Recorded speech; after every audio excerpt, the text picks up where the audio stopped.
Hello guys, we are S2 Explain and really thank you for subscribing our channel। तो आज हम explain करने वाले हैं हम सबका favourite Japanese drama trillion game. इस ड्रामा के 10 एपिसोड है, लेकिन हम 2 वीडियो में ही पूरा ड्रामा एक्सप्लेन करेंगे। तो चलो स्टार्ट करते हैं। स्टार्टिंग में हम देखते हैं एक young beautiful girl Kritika dragon company के ऑफिस में आती है। कृतिका कंपनी के ओनर की डॉटर है। वो इंटरव्यू लेने के लिए आई थी। फिर हम एक बॉय को देखते हैं जो मिरर के सामने इंटरव्यू के लिए प्रैक्टिस कर रहा था। उसका नाम गाकू होता है। वो बहुत ही हिम्मत जुटा के इंटरव्यू के लिए जाता है। वो बहुत ही नर्वस होता है। उसकी कम्युनिकेशन स्किल्स अच्छी नहीं थी, लेकिन वो कंप्यूटर और हैकिंग में बहुत ही अच्छा था।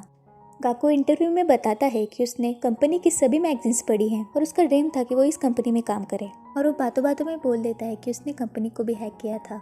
कृतिका समझ जाती है कि बहुत ही टैलेंटेड है और उसे सिलेक्ट कर लेती है। और फिर एक कॉन्फिडेंट बॉय इंटरव्यू के लिए आता है। उसका नाम हरू होता है। हरू की कम्युनिकेशन स्किल्स बहुत ही अच्छी होती हैं और वो बहुत ही कॉन्फिडेंट होता है। वो अपनी बातों से कृतिका को इम्प्रेस कर लेता है और कृतिका उसको भी सिलेक्ट कर लेती है। और फिर हम देखते हैं गाकू वेंडिंग मशीन से कोल्ड ड्रिंक ले रहा था। तभी उसके पैसे उड़ जाते हैं और वह हरू के स्टाइल में पैसे को पकड़ लेता है। तभी वो दोनों एक दूसरे को देखते हैं और फिर हमें पता चलता है कि वो दोनों पहले से ही फ्रेंड्स थे। ये बात है 2016 की, जब गाकू को बुली कर रहे थे। तभी हरू उसे बचा लेता है, लेकिन वहाँ कैमरा था। हरू ने मारपीट की थी, इसलिए उसे सस्पेंड भी किया जा सकता था। गाकू अपने हैकिंग स्किल से स्कूल के सिक्योरिटी सिस्टम को हैक कर लेता है और वो फुटेज डिलीट कर देता है। ऐसे उनकी फ्रेंडशिप हुई थी और अब दोनों भी सेम कंपनी में काम करते हैं। और फिर हम देखते हैं गाकू ग्लास क्लीन कर रहा था। वो ड्रैगन कंपनी में ही glass cleaner as a side job कर रहा था। तभी वहाँ हरू आता है और गाकू को बोलता है कि उसने जॉब छोड़ दी और उसे बिजनेस करना है, इसलिए उसे गाकू की हेल्प चाहिए। उसे ऐसे पर्सन की जरूरत है जो टेक्निकल और कंप्यूटर स्किल्स जानता हो। इसीलिए वो गाकू को बोलता है कि वो भी इसे ज्वाइन करे। उनके कंपनी का नाम ट्रिलियन गेम होगा। गाकू जॉब छोड़ देता है। हरू उसके बचे कुचे पैसों से गाकू के लिए एक चेयर लेता है जिसपे वो कंफर्टेबली बैठकर काम कर सके। उसके बाद दोनों उनके बिजनेस प्लान का रफ प्रेजेंटेशन बना के बैंक में लोन लेने जाते हैं, लेकिन कोई भी बैंक उनको लोन देने के लिए तैयार नहीं थी, क्योंकि उनका बिजनेस न्यू था और दोनों को कोई एक्सपीरियंस नहीं था और बैंक वालों को उनका प्लान कुछ खास नहीं लगा। वो दोनों फिर कृतिका के पास ये आइडिया लेके जाते हैं। कृतिका बॉल पुल खेल रही थी। वो बहुत ही स्मार्ट और शातिर है। वो ऐसे ही किसी को मनी नहीं देती। हरू बोलता है वो आँख बंद करके सभी बॉल सॉकेट में मार सकता है और वो भी एक ही हिट में, लेकिन उसने ऐसा कर दिया तो कृतिका को बिजनेस के लिए इन्वेस्टमेंट मनी देना होगा। कृतिका मान जाती है। हरू अपनी आइस टाई से बांध लेता है और सभी बॉल उसके सॉकेट में चले जाते हैं, वो भी एक हिट में। कृतिका मनी देने के टाइम कुछ कंडीशंस रखती है। उसको इनकी कंपनी का 51 शेयर्स चाहिए था, लेकिन हरू साफ मना कर देता है, क्योंकि फिर हरू और गाकू को उसके अंडर फिर काम करना होगा। वो दोनों वहाँ से चले जाते हैं और वो दोनों सेलिब्रेट करने पार्टी में जाते हैं। भले ही उनको वो ऑफर नहीं मिला, वो दोनों सेलिब्रेट करते हैं। तभी उनको हैकर टूर्नामेंट का पता चलता है जो ड्रैगन बैंक में ही होने वाला था। हरू जल्दी से दोनों को एज अ टीम रजिस्टर कर लेता है। वो कृतिका के ऑफर के नाम पे उनकी टीम का टाइटल रख देते हैं। टूर्नामेंट के दिन गाकू को टॉप 12 बेस्ट हैकर्स में आने के लिए हजारों हैकर्स के साथ कम्पीट करना था। वो प्रॉब्लम को सॉल्व करता था और उसे पॉइंट्स मिलते थे, लेकिन उसकी स्पीड बहुत ही स्लो थी। हरू न्यू हैकर्स को वीडियो कॉल पर लेता है। वो सभी हैकर बिगिनर्स थे और वो गाकू की कंपटीशन में हेल्प करेंगे। कंपटीशन लगभग 12 घंटे चलता है। गाकू और न्यू भी हैकर पूरी रात सबसे कम्पीट कर रहे थे और फिर सुबह हो जाती है। गाकू छत पे जाके हरू को बताता है कि वो इस राउंड में क्वालिफाई हो चुके हैं और वो दोनों ही बहुत खुश होते हैं। और अब फाइनल राउंड का दिन आता है। उस दिन भी गाकू को अकेले ही सबसे कम्पीट करना था, क्योंकि सभी हैकर्स की टीम थी, गाकू अकेला था। उस राउंड में ड्रैगन बैंक कंपनी की टीम भी होती है। तभी वहाँ हरू मॉन्क जैसे ड्रेस होके आता है। वो गाकू को चीयर करने लगता है। टूर्नामेंट स्टार्ट होने के 1 मिनट पहले हरू गाकू को बोलता है कि वो जल्दी से राउटर कनेक्ट कर ले। और जब मैच स्टार्ट होती है तब हरू स्टेज के पास जाता है और अपने हैंड में लिए हुए वियर्ड सा पॉम को हिलाने लगता है।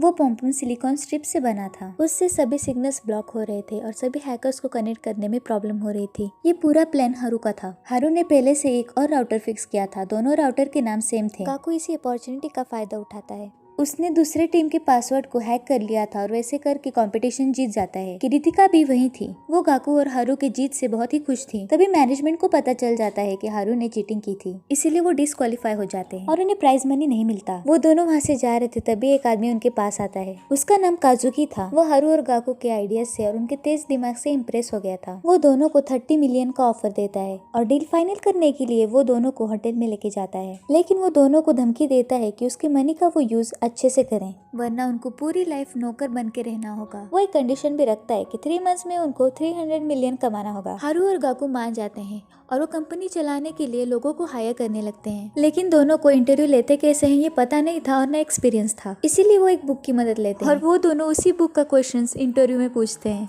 कई लोग उसका सही जवाब देते हैं क्योंकि उन्होंने वो बुक पढ़ी थी, लेकिन एक एप्लीकेंट का आंसर बहुत ही अलग था। उसका नाम रिनरिन था। वो ऑनेस्टली आंसर देती है कि उसने वो ऑलरेडी बुक पढ़ी थी, इसलिए वो इसका आंसर नहीं दे सकती। उसके ऑनेस्टी और कॉन्फिडेंस की वजह से वो दोनों रिनरिन को सिलेक्ट कर लेते हैं और दूसरे दिन रिनरिन उनके अपार्टमेंट में आती है। हारू और गाकू के पास कोई आइडिया नहीं था और न उनके पास कोई प्लान था। रिनरिन अपने बुक्स की नॉलेज से बहुत सारे आइडियाज देती है और एंड में वो डिसाइड करते हैं कि वो एआई बनाएंगे, आर्टिफिशियल इंटेलिजेंस, जो लोगों की क्वेरीज सॉल्व करेगा। और एआई बनाने के लिए बहुत बजट और बहुत लोग लगेंगे और वो सब डिसाइड करते हैं कि वो एक फेक एआई बनाएंगे। सभी क्वेरीज के आंसर्स रिनरिन देगी और रिनरिन को कंपनी का प्रेसिडेंट बना देते हैं, क्योंकि एक यंग लेडी जो प्रेसिडेंट रहेगी कंपनी की तो उस कंपनी की इमेज बहुत ही बढ़ेगी। फाइनली उनके आइडिया को सक्सेस मिल ही जाती है। रिनरिन बहुत मेहनत करती है और सभी क्वेश्चंस के आंसर्स देती है और मंथ के एंड में वो तीनों कंपनी के रेवेन्यू चेक करते हैं। उनकी लगातार ग्रोथ हो रही थी, पर उनको अपने टारगेट को कंप्लीट करने के लिए कुछ बड़ा करना होगा। जब वो स्टैटिस्टिक देखते हैं तब उन्हें पता चलता है कि लोगों को ज्यादा लव और रोमांस की क्वेरीज होती हैं और वो इन क्वेरीज के रिलेटेड सबको रिकमेंड करते थे कि वो अपने खास लोगों को फ्लावर्स गिफ्ट करें, क्योंकि पहले रिनरिन फ्लावर शॉप में काम करती थी और रिनरिन की ये रिकमेंडेशन ऑनलाइन वायरल हो जाती है और एक ही महीने में उनको अपने ऐप पर बहुत ही ट्रैफिक मिलता है। फाइनली मंथ के एंड में उनको 300 मिलियन मिलते हैं। वो सब खुश हो जाते हैं और काजुकी को अपना रेवेन्यू दिखाते हैं। काजुकी भी खुश हो जाते हैं क्योंकि मनी का सही इस्तेमाल हुआ। उन तीनों को काजुकी सुजुको से इंट्रोड्यूस करवाते हैं। वो एक फ्लावरिंग कंपनी की ओनर थी। वो ट्रिलियन गेम में इन्वेस्ट करती है और उनके फ्लावर्स ऑनलाइन सेल करने की परमिशन भी देती हैं, लेकिन वो बहुत ज्यादा मंथली रेवेन्यू डिमांड करती हैं। फिर भी हारू मान जाता है, लेकिन ट्रिलियन गेम को इतने रेवेन्यू करने के लिए कुछ बड़ा ही करना होगा ताकि बहुत लोगों को ट्रिलियन गेम के बारे में पता चले। वो एक आइडिया निकालते हैं। हारू और गाकू अपनी कंपनी और एआई ऐप की एडवर्टाइज करने नाइट क्लब जाते हैं। हारू अपने स्किल्स और चार्म से लोगों को अट्रैक्ट करता है और वो क्लब का होस्ट बन के एआई की एडवर्टाइज करता है। गाकू एक लेडी से मिलता है, वो गाकू की डिसरिस्पेक्ट करती है। तभी वहाँ दूसरा होस्ट आता है और उसके दोस्त भी होते हैं। वो सभी मिलके गाकू को मारने लगते हैं। हारू वहाँ आता है और गाकू को बचा लेता है। दूसरा होस्ट हारू को पूछता है कि वो होस्ट बन के करना क्या चाहता है और हारू बताता है कि उसको फ्लावर्स सेल करने हैं और उसे नए कस्टमर बनाने हैं। फिर हम देखते हैं गाकू फ्लावर्स के 3D मॉडल बनाता है ताकि कस्टमर्स वो फ्लावर दिखते कैसे हैं उसे वो ऑनलाइन ही देख सकें। उनका ऐप इजी टू यूज हो उसका वो ध्यान रखते हैं। वो एक नया ट्रेंड बनाते हैं कि बर्थडे के दिन सभी लोग फ्लावर्स गिफ्ट करें और उनके हार्ड वर्क से वो बहुत लोगों को अपना कस्टमर बना लेते हैं और उनकी सेल्स में बहुत ही ग्रोथ होती है। मंथ के एंड में वो अपनी स्टैटिस्टिक चेक करते हैं। उनका मंथली रेवेन्यू सुजुको की डिमांड जैसा ही होता है। वो तीनों बहुत ही हैप्पी होते हैं क्योंकि ये बहुत ही बड़ी अचीवमेंट थी। सुजुको ट्रिलियन गेम की ग्रोथ और सक्सेस से हैप्पी थी और वो डील करती है कि फ्यूचर में वो साथ काम करेंगे। और दूसरे दिन ही हम देखते हैं कि ड्रैगन कंपनी ने एक ऐप लॉन्च किया है और उनकी पूरी आइडिया कंपनी ने चोरी कर ली है। उनका बजट भी ज्यादा था और उनके मीडिया कंट्रोल भी अच्छे थे और इस वजह से उनका ऐप फेमस हो जाता है और वो ऐप एक दिन में ही वायरल हो जाता है। उन्होंने पूरी थीम उनकी एग्जैक्ट कॉपी की थी। उन्होंने इस ऐप का बहुत ही ज्यादा एडवर्टाइज किया था, इसीलिए ट्रिलियन गेम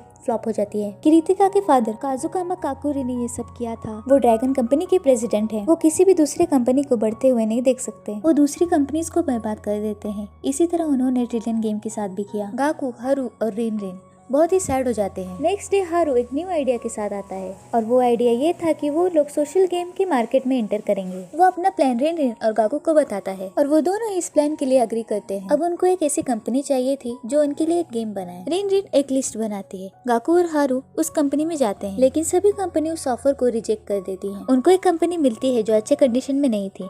वो कंपनी एक अपार्टमेंट में थी। उनके पास नेक्स्ट मंथ के रेंट देने के पैसे भी नहीं थे। हारू कंपनी के प्रेसिडेंट सकुरा को कन्विंस करता है कि उनके पास बहुत बड़ा ऑफिस है और बहुत बजट है। सकुरा ट्रिलियन गेम के साथ काम करने के लिए मान जाता है और सभी टीम अपने लगेज के साथ कंपनी में आते हैं। तभी हारू काकू को फोन करता है कि उसने उनके लिए एक अपार्टमेंट रेंट पर लिया है और सभी वहां जाते हैं। उसमें बहुत ही बड़ा ऑफिस भी था। हारू ने इस अपार्टमेंट के लिए बहुत ज्यादा ही पैसे खर्च किए थे।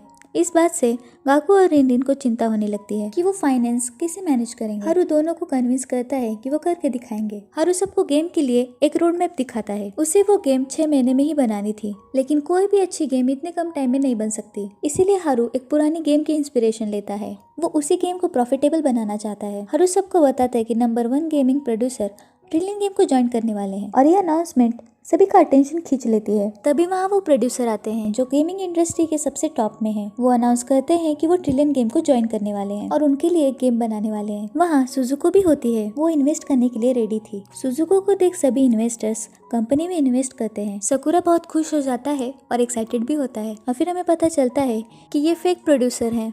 नंबर 1 गेमिंग प्रोड्यूसर कौन है ये किसी को पता ही नहीं। ये सब हारू का प्लान था। उसने ही सब ये फेक न्यूज और फेक सिनेरियो बनाया था। हारू ने ये सब उनकी कंपनी की इन्वेस्टमेंट के लिए किया था और उसकी ये आइडिया काम कर चुकी थी। इस आइडिया से उन्हें 2 मिलियन का इन्वेस्टमेंट मनी मिलता है। हारू का कुछ और ही प्लान था। वो ये इन्वेस्टमेंट कहीं और ही यूज करेगा। उसे खुद का मीडिया एम्पायर बनाना है। वो सब मनी उसमें ही यूज करेगा। वो गाकू को बोलता है कि वो एक डमी गेम बनाए और वही सभी इन्वेस्टर को दिखा दे। वो ये सब इसीलिए करता है क्योंकि वो ड्रैगन कंपनी के साथ फिर से हारना नहीं चाहता था। ड्रैगन बैंक का मीडिया एम्पायर है जिससे वो एडवर्टाइज भी करते हैं। उनको प्रोजेक्ट करने में बहुत ही इजी जाता है और हारू को अपने कंपनी के लिए सेम ऐसा ही चाहिए था। लेकिन हारू के प्लान की वजह से गाकू, रिन, सकुरा और उनकी टीम नाराज हो जाते हैं। हारू अपना पूरा प्लान गाकू को बताता है और फिर हारू काजुकी के पास जाके उसका प्लान बताता है। लेकिन काजुकी को उसका साथ देना है कि नहीं ये डिसाइड करने के लिए उसे थोड़ा टाइम चाहिए था। और यहाँ हम देखते हैं कि रिन गाकू को बताती है कि हारू ने 2 बिलियन विड्रॉ किए हैं। रिन बहुत हर्ट हो जाती है और वो गुस्से से वहाँ से चली जाती है। गाकू उसे रोकता है। वो नहीं चाहता कि टीम मेंबर्स में फाइट हो। गाकू सबको बताता है कि गेम बनाने के लिए जो भी अरेंजमेंट्स होंगे